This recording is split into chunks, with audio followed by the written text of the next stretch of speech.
Hey guys, welcome back to one more short video. ಇಲ್ಲಿ Ammu ಡ್ಯಾನ್ಸ್ನ practice ಮಾಡ್ತಾ ಇದ್ದಾಳೆ. ಅವಳಿಗೊಂದು ಒಳ್ಳೆ ಅಪರ್ಚುನಿಟಿ ಸಿಕ್ಕಿದೆ ಫ್ರೆಶರ್ಸ್ ಡೇ ಅಲ್ಲಿ ಡ್ಯಾನ್ಸ್ ಮಾಡೋಕ್ಕೆ. ಹಾಗಾಗಿ ನಮ್ಮ ಮುದ್ದುಗಂತೂ ಡ್ಯಾನ್ಸ್ ಬರಲ್ಲ, ಅವ್ನು ಬಿಡಲ್ಲ. ನಾವಂತೂ ಎಷ್ಟು ನಕ್ಕಿದೀವೋ ಅವ್ನು ಡ್ಯಾನ್ಸ್ ಮಾಡೋದು ನೋಡಿ, ಅಮ್ಮು ನಾನು ಇಬ್ರು.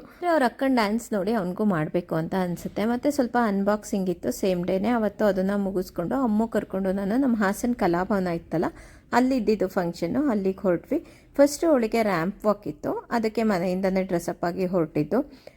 ಹಾಗೆಯೇ ಅಮ್ಮು ಹೊಸ ಫ್ರೆಂಡ್ಸ್ನೆಲ್ಲ ಮೀಟ್ ಮಾಡಿ ಅಲ್ಲೇ ಲಂಚ್ ಮುಗಿಸ್ಕೊಂಡು ಲೈಬ್ರರಿ ನೋಡಿದ ತಕ್ಷಣ ನನ್ನ ಹಳೆ ನೆನಪುಗಳು ಒಂದಷ್ಟು ಸ್ವೀಟ್ ಮೆಮೊರೀಸ್ ಮಾತ್ರ ಅಲ್ಲಿ. ಮತ್ತು ಅಮ್ಮು ಪರ್ಫಾರ್ಮೆನ್ಸ್ ಸ್ಟಾರ್ಟ್ ಆಯಿತು. ಅದು ಬರೆಯೋದು ಜೊತೆಗೆ ಈ ಥರ ಎಕ್ಸ್ಟ್ರಾ ಕರಿಕ್ಯುಲರ್ ಆ್ಯಕ್ಟಿವಿಟೀಸ್ ಇದ್ದರೆ ಮಕ್ಕಳಿಗೆ ಆ ಕಾಲೇಜ್ ಅಥವಾ ಆ ಸ್ಕೂಲ್ ಒಂಥರ ಖುಷಿ ಕೊಡುತ್ತೆ ಅಂತ ಅನಿಸುತ್ತೆ ನನಗೆ. ಆಮೇಲೆ ಇನ್ನೊಂದು ಡ್ಯಾನ್ಸಿಗೆ ಪ್ರಿಪೇರ್ ಮಾಡೋಕ್ಕೆ ಅಲ್ಲೇ ಅಂಡರ್ಗ್ರೌಂಡಲ್ಲಿ ಸ್ಪೇಸ್ ಕೊಟ್ಟಿದ್ರು, ಅಲ್ಲಿಗೆ ಬಂದಿದ್ದೀನಿ.